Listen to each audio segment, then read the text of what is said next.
Hello, everyone, and welcome to Slash Film Daily for April 11th, 2018. On today's show, we're going to be talking about the latest film and TV news. This is Slash Film senior writer Ben Pearson, and joining me today are writers Chris Evangelista Hello. and Hoai-Tran. Hey everyone.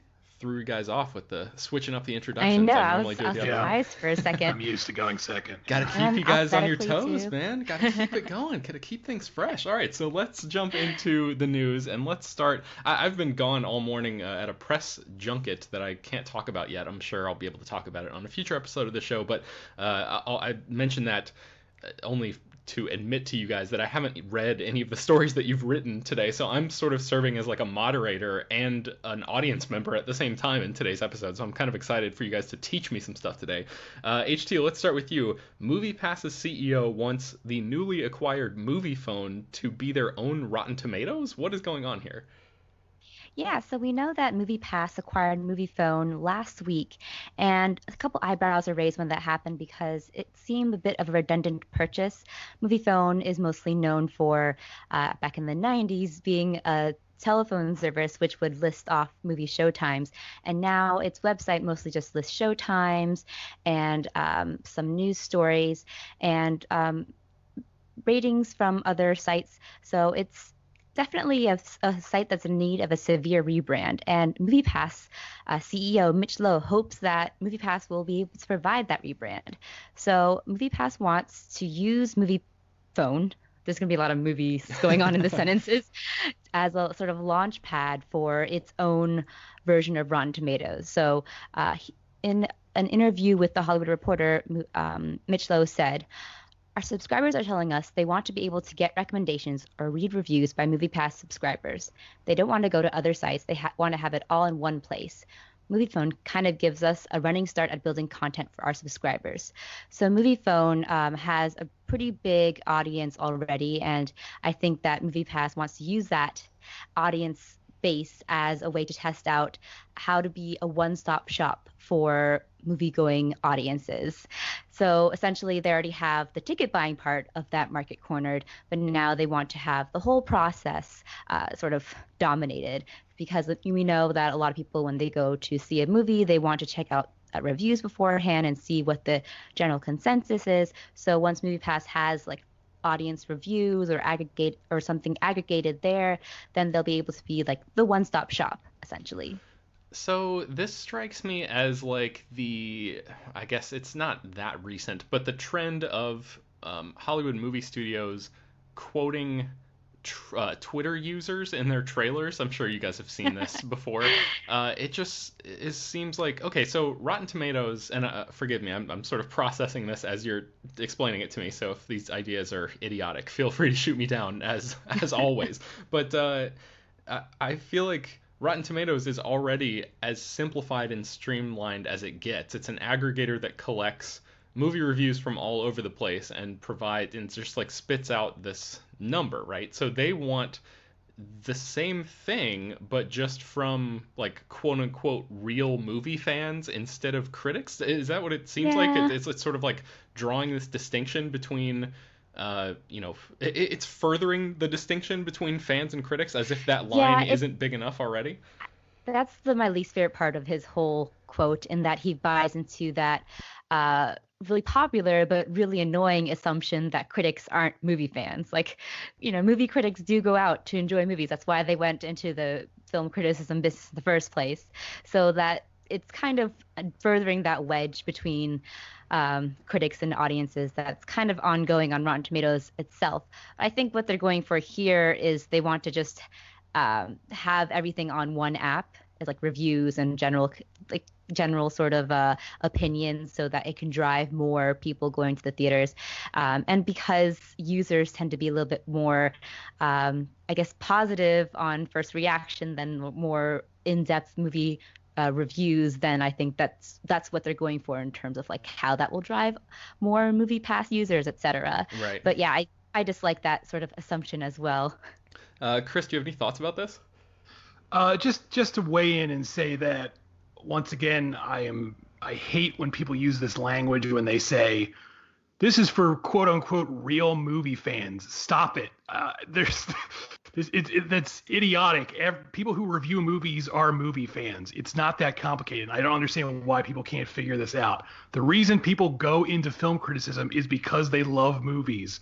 So please, before I pull all my hair out of my head, stop saying things like this. Says Yeah. the Ready Player One hater. Oh. Yes.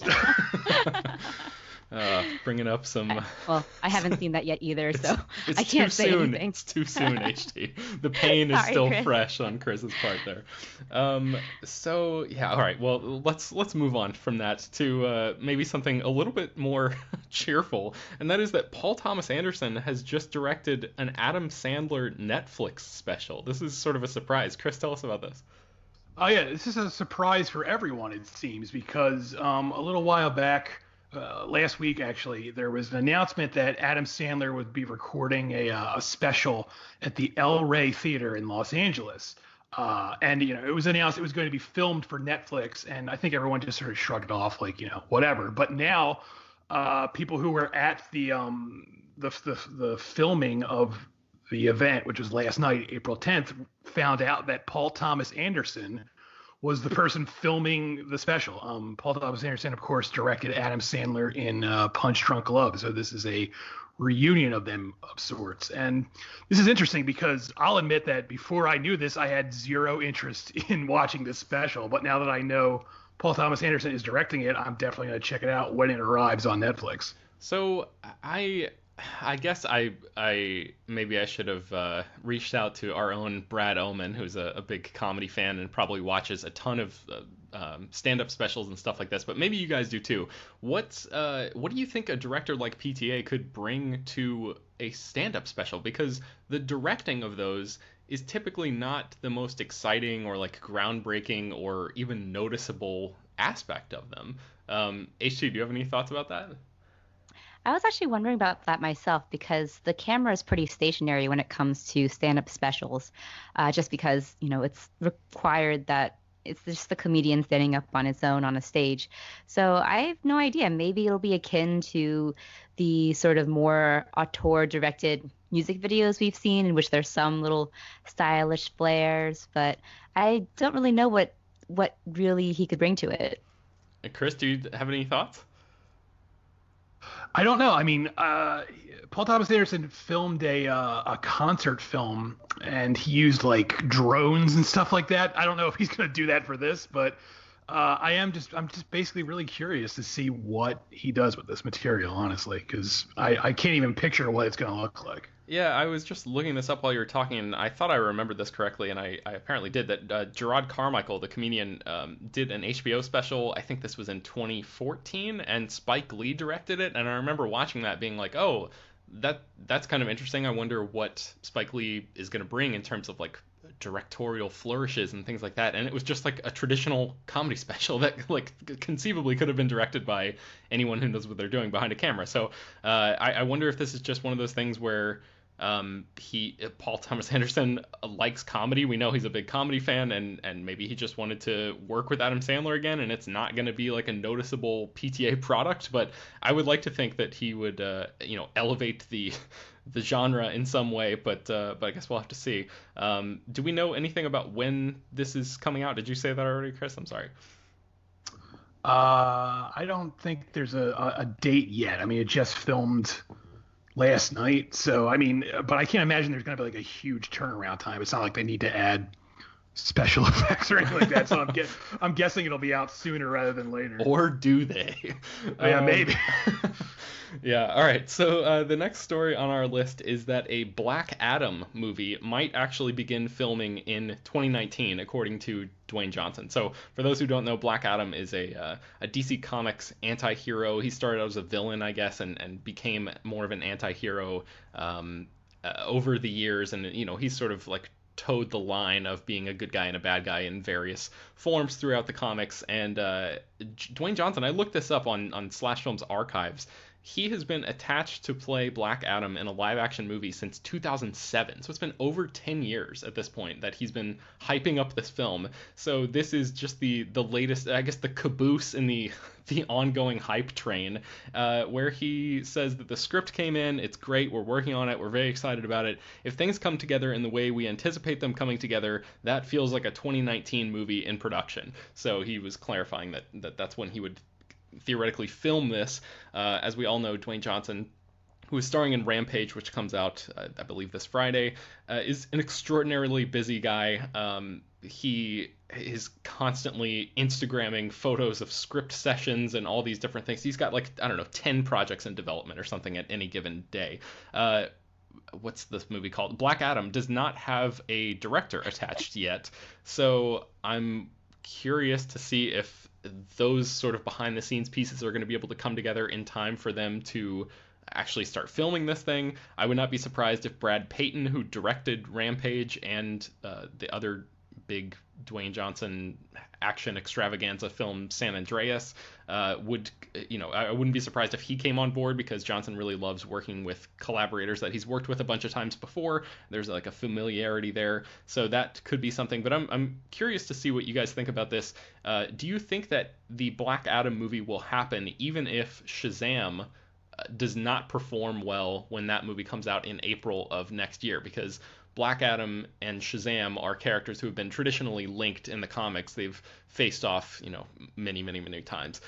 So let's pretend there's nothing to indicate that Shazam is going to be a failure in any way, but let's pretend it is. Do you think that DC will forge ahead and make this Black Adam movie anyway? Chris, what do you think? I guess, it seems like they've devoted so much time to this. It would be weird to drop it just because, like you said, The Rock has been talking about this for over 10 years. I mean, it'd be weird for them to just not do it, but I don't know. HT? Yeah, I remember they were developing a Black Adam movie long before Shazam ever got greenlit, which I always thought was really odd, but it kind of made sense with Dwayne Johnson as the sort of box office draw, and now even more so after the hits of Jumanji and I guess Rampage. Well, he's just the big box office star right now. So, yeah, I think I get the feeling that they'll probably go through with it, even if Shazam does not do well, just because I don't really know DC and Warner Brothers film strategy. They just kind of throw a lot of ideas at the wall as of now. Yeah, that's sort of what I was getting at, to see if you guys had any underlying sense of what DC and Warner Brothers might be planning. But of course, that's an indecipherable plan at this point. We still have a lot of questions about what they're doing over there, and we'll talk about another one of their properties a little bit later in just a few minutes. Before we get to that, though, let's talk a little bit about Netflix. I think we talked about this when the idea was initially floated. This may have been like a few weeks ago, but according to a new report, Netflix has pulled all of its films out of the Cannes Film Festival following a ban on competition. HT, tell us what that means and what's going on. So the Cannes Film Festival actually banned basically all Netflix films from competing at the festival about a month ago. And now, in response to this sort of escalating feud between old and new cinema, Netflix has pulled all of its films out of the Cannes Film Festival. So this ban, this rule change was enacted about a month ago, March 26th, and it essentially prevented any like Netflix and other streamers from showing their films in competition at Cannes unless they plan to release their films theatrically in France. And this was something that Netflix wasn't willing to sort of go around because they depended on their day-to-day releases for their movies, same day theatrical and streaming releases. So Netflix essentially was not budging, and now they've just pulled all of their movies out of Cannes altogether, because Cannes said, even with this rule change, that Netflix could screen their movies, but out of competition. But in sort of a FU, a little middle finger to Cannes, Netflix is just not attending altogether. And Ted Sarandos sort of confirmed this in an interview with Variety. He's the chief content officer for Netflix. And he made a couple jabs at Cannes during this interview, but he said that we want our films to be on fair ground with every other filmmaker. there's a risk in us going in this way and have our films and filmmakers treated disrespectfully at the festival. They set the tone. I don't think it would be good for us to go there. So, and then he continued, the rule was explicitly about Netflix, and Thierry Frémaux, who is the Cannes Festival head, made it explicitly about Netflix when he announced the rule. So this means that the long unfinished Orson Welles movie, The Other Side of the Wind, which is being restored by Netflix, as well as Alfonso Cuarón's Roma, Paul Greengrass's Norway, Jeremy Saulnier's Hold the Dark, and Morgan Neville's Orson Welles documentary, They'll Love Me When I'm Dead, all won't premiere at the Cannes Film Festival. So I think we covered a lot of, I guess, our general thoughts about this when when that initial ban happened, and now this is like Netflix's sort of response to this, right? Like they're instead of releasing films or debuting films at the festival that are not in competition, they're just responding and saying, okay, fine, we're taking our ball and going home, essentially, right? So I don't think our general thoughts about what this means will have changed in the past few weeks, but I guess I don't know if and I apologize to the listeners if you guys remember this conversation better than I do, but I want to ask HT and Chris, do you guys think that Netflix could just sort of roll over and play ball with this? Because essentially all it would mean for them to be able to participate in this festival is that they would have to release a movie in a theater in France at the same time that it plays at Cannes. Is that right? Like they could probably just get away with like putting their movies in theaters for a week or a few days or something. I'm not sure about the rules. Does that sound right, HD? The law in France basically dictates that you can not have a film premiere digitally before it's been in theaters for 36 weeks. Okay.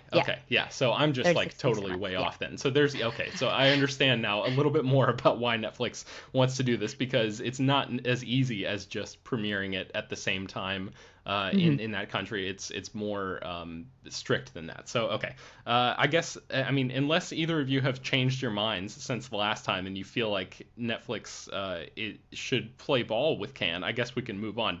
Have either of you come to a different conclusion since the last time we spoke about this, Chris or HT?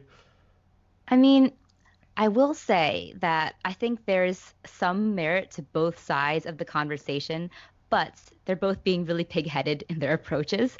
So, like, for example, Cannes just outright banning Netflix films, no matter the filmmaker, just because of their distribution method, is ridiculous. But I do understand what they're sort of saying about like Netflix movies going straight to this streaming service where they kind of end up disappearing.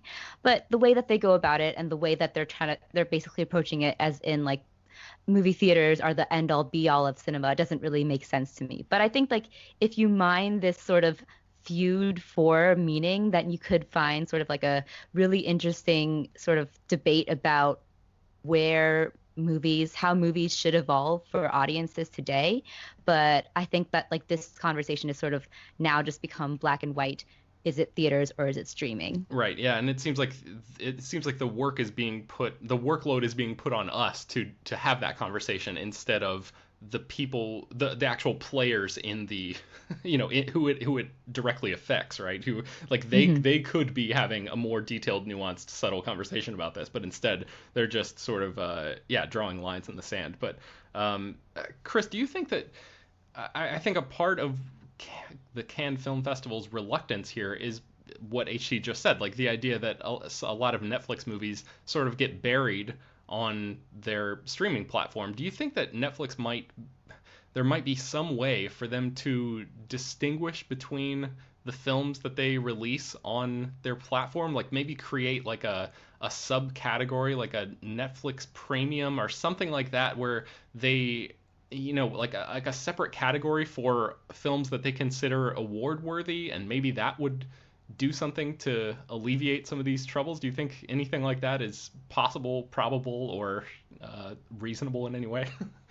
It's definitely reasonable. Netflix really needs to step up their game as far as pushing their movies. If you go on to Netflix, half the time there's new stuff they have that's not right there on that landing page, and it really should be. So I don't know why they're so hesitant to push things like that. I mean, I know when award season comes, they'll send out screeners and they'll send out like a postcard saying for your consideration, but I don't know why the rest of the year they're so blasé about it. I really don't understand even the reasoning behind that, because why invest all this money if you're not going to be proud of it? It's like joining a band and then just not playing gigs. It's like, well, just play in the basement. Like, what are you doing? You might as well put all your effort into it. Yeah, yeah. All right, our next story is about the DC thing that I mentioned earlier, the connection there. It's all coming full circle, guys. So Joaquin Phoenix has been long rumored to take over the role of the Joker in a new DC Comics movie, and now he has spoken about the iconic performance that Heath Ledger left behind. HT, tell us what Joaquin Phoenix is thinking about the Joker at this point. So Joaquin Phoenix responded to the reports that he was going to play the Joker in the Todd Phillips origin movie with a sort of non-answer. But he did say that in response to sort of questions about whether Heath Ledger's Joker would at all impact his performance, he kind of talked about how that legacy wouldn't at all impact how he would possibly approach this character. So I will read out the whole quote. It's a little bit long. It's different than this character from literature being uniquely that. There are different interpretations. It's so interesting. I was just thinking about it today. It seems so unique in some way to comic books. I think there's probably room for that. Maybe it's like doing a play, like you always hear about people doing something. You should have seen this actor in this performance, but then other actors do it and it's kind of a different film. I think that genre comic books kind of lend itself to having different people play the same character and interpret it in a different way. It's kind of built into the source material in some ways. So he didn't exactly name Heath Ledger's performance, but this was something that the interviewer asked him about. So he basically said that if he were to take the role, that Heath Ledger's legacy and other performers who've taken on the role before him wouldn't at all sort of hew his interpretation of this character. Mm-hmm. Chris, I know that you wrote a review recently of You Were Never Really Here? Yes. Okay, You Were Never Really Here, which is Lynn Ramsey's new movie that stars Joaquin Phoenix, and I saw that film as well. He basically plays like this hulking brute who enacts revenge and goes after and tries to save small girls who have been put into like sexual slavery. It's a pretty bleak movie, but seeing that and hearing this quote, what do you think about the idea of Joaquin Phoenix, the performer as we know him in 2018, potentially playing the Joker? Is this something that makes sense to you, or is this like a totally off the wall idea? I mean, first and foremost, I think a standalone Joker movie is a terrible idea. But if Joaquin Phoenix plays that character, there's no way I could resist seeing that. I honestly think Joaquin Phoenix is one of the best actors working right now. I mean, there's almost no one else like him right now. The way he throws himself into a performance, it's just incredible. So like I said, I'm not exactly clamoring for a Joker movie, but if it gets made and if he is playing the Joker, I will definitely see it. It's certainly going to be fascinating. I kind of hope he does end up playing it just to see what he does with the choices of that character, and the idea that we've talked about this before on the podcast, that he would be playing like a struggling stand-up comedian. Like all of it is just so far away from the Joaquin Phoenix that I know. I mean, like even the quotes that HT just read, they sound like the Joaquin Phoenix that I know is a performer who really doesn't like doing press that much. So I'm surprised he would even engage with this question and answer it at all, even in like the vague, quasi vague way that he did here. But HT, do you think that a Joaquin Phoenix Joker movie is something you'd be interested in? I think I would only be interested if it was Joaquin Phoenix, essentially along the same lines as Chris said, because everything else about this movie just seems so ridiculous to me and just kind of far-fetched. So I'm not really sure what it could turn out to be unless it was anchored by a strong performer like Joaquin. And what you were saying before about like Joaquin Phoenix not really doing press and really speaking about these kind of things, as the interview does go on, it's a funny read. I recommend reading it. He just kind of gets more tight-lipped and or confused as the interviewer tries pressing him about Batman stuff. Like at one point, the interviewer starts talking about comic books, and Joaquin Phoenix is like, "I have no idea what we're talking about." So he might just like be spitting out like what he's just kind of rolling on about something. So he might not even be talking about this movie. Amazing. All right. So our next story is about Alex Garland, who is the writer-director of films like Ex Machina and Annihilation. He has a new script. He's not directing this movie, but he just sold a new script to TriStar Pictures, and the script is called The Toymaker's Secret. This is the movie, quote, tells the story of an American family who moves into an old Victorian house in London and begins to believe it might be haunted. So with just that description and the idea that this is an Alex Garland movie, I'm sure those of you out there who have not heard about this project before are already sort of conjuring something in your mind about what kind of tone and what sort of film this might be. But I'm here to tell you that it's probably going to be way different than that, because this film is also being described as family friendly, which is not something that I would a term that I would apply to any of Alex Garland's previous films, really. He is writing the script, but the director of it is going to be a woman named Paloma Beza, who is an award-winning writer-director. A writer animator. She did a lot of animation on this stop motion short called Poles Apart, which starred Helena Bonham Carter, and she won a BAFTA and an Annie Award for writing that script and for her work on that film. And she is going to be making her directorial debut on this project. She also happens to be Alex Garland's wife, so that's an interesting connection there. The idea of Alex Garland making a family-friendly haunted house movie is very fascinating to me, just because of his existing body of work. And like I said, the stuff that he's done would not really point you to believe that he would be capable of doing so, capable or interested in doing something like this.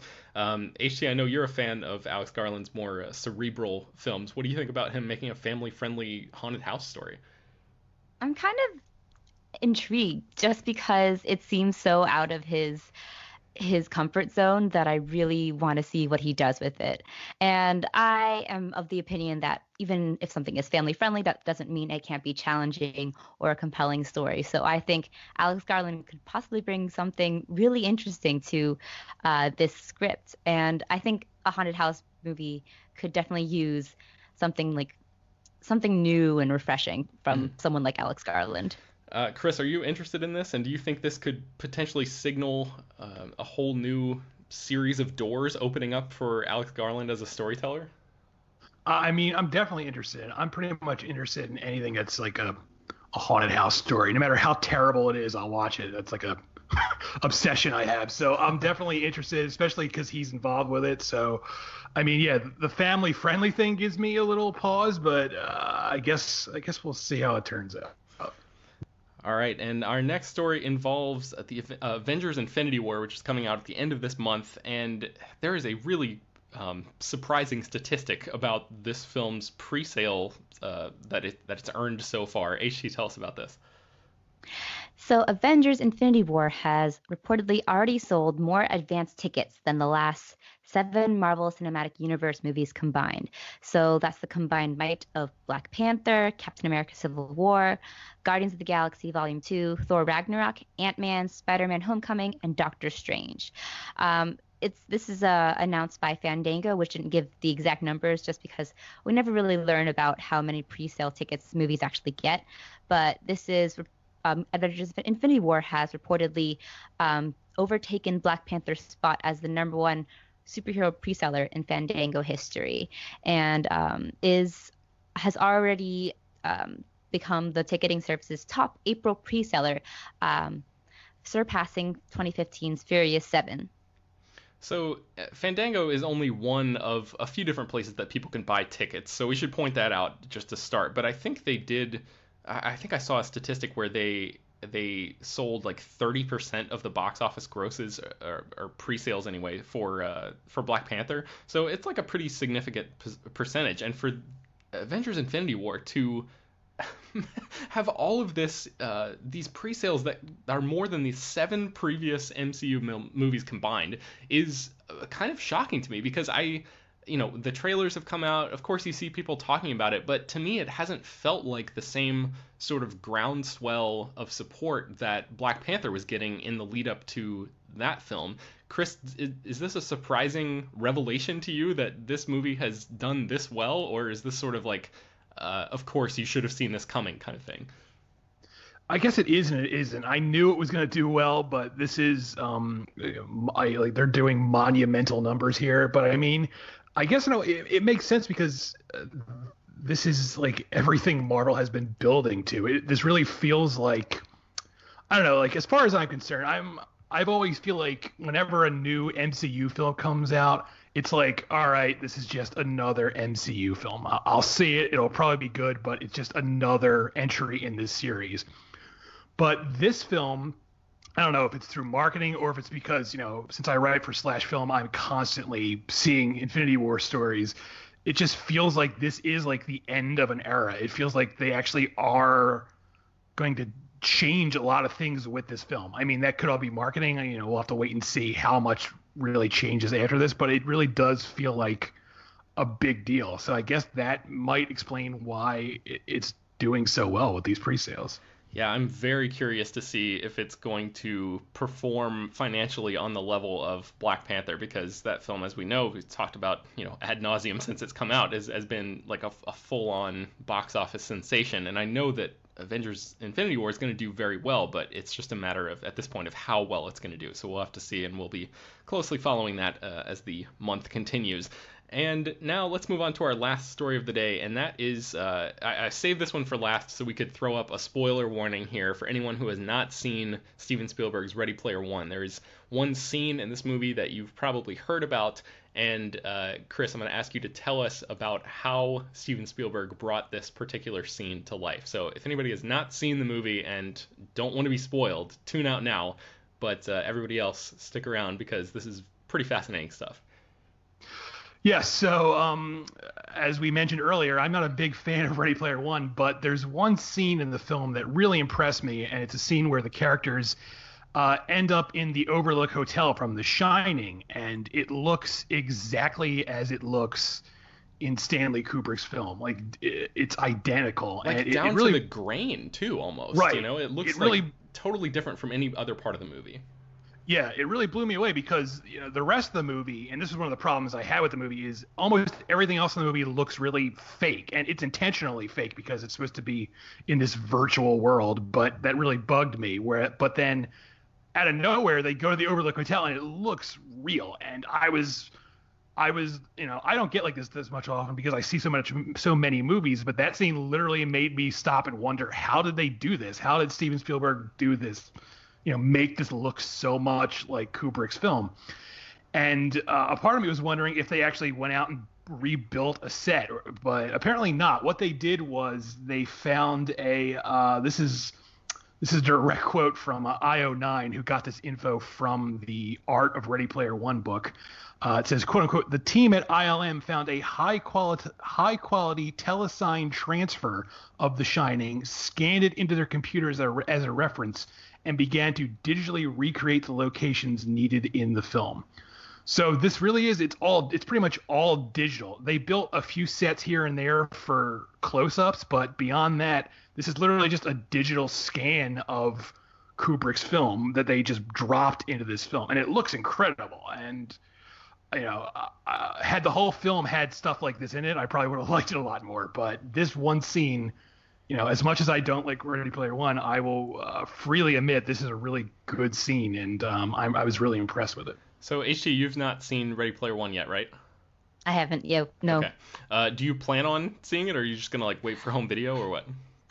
I mean, I'll probably see it. I have MoviePass. I might as well. There you go. That's the perfect thing for MoviePass. I think I was listening to the Slash Filmcast's review of Ready Player One, and I forget which host it was talking about. They would have liked to see Ready Player One utilize more sets like these in terms of like baking it into the story where the characters actually go into the worlds of different movies. Chris, is that something that you think, I know you're not a big fan of Ready Player One, is that something that you think would have made the movie more interesting to you, like seeing different the characters step into different cinematic worlds like this? I do. Let me preface this by saying I by no means think Christopher Nolan is a better filmmaker than Steven Spielberg. He's not. Steven Spielberg is the better filmmaker. But while watching Ready Player One, I couldn't help think of Inception, where everything in Inception is technically not real. They're in a dream, but at the same time, everything in that movie still looks real. It looks like a physical world, and I kept wishing Spielberg had just taken that same approach, where we know it's a digital world, but it still looks realistic. Because I do feel like if he had done that, I probably would have liked the movie a little bit more. Yeah. Well, The Art of Ready Player One, I think that's a book that's coming out soon, so maybe there will be some more revelations about the making of the movie that we can find in there, and hopefully, even if we didn't particularly love the film, maybe there will be some more cool things about the making of it, and that'll be interesting in its own right. But that's going to bring us to the end of today's episode of Slash Film Daily. Before we go, let's check in with you guys. Tell us where we can find more of your work online. Chris, let's start with you. I'm at slashfilm.com, and I'm on Twitter at Evangelista413. And HT? I'm also at slashfilm.com, and I'm on Twitter at HTranBuoy. And I am at slashfilm.com as well. You can find me on Twitter at Ben Pears. I am going to link in the show notes to all of these articles that we talked about today, as well as Chris's review of You Were Never Really Here, so check that out. And you can find, I just said that, you can find more about all these stories at slashfilm.com, so go there, do it. If you're listening to this show, please go to the website and read these stories that we spend our days writing. Slash Film Daily is published every weekday, bringing you the most exciting news from the world of movies and TV, as well as deeper dives into the great features that you can find at the site.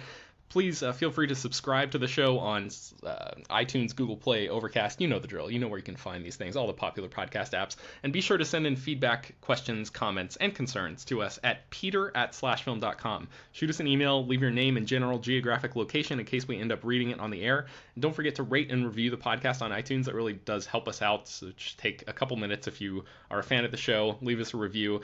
Tell your friends about the show. Spread the word any way you can. Thanks for listening, everybody, and we'll talk to you tomorrow.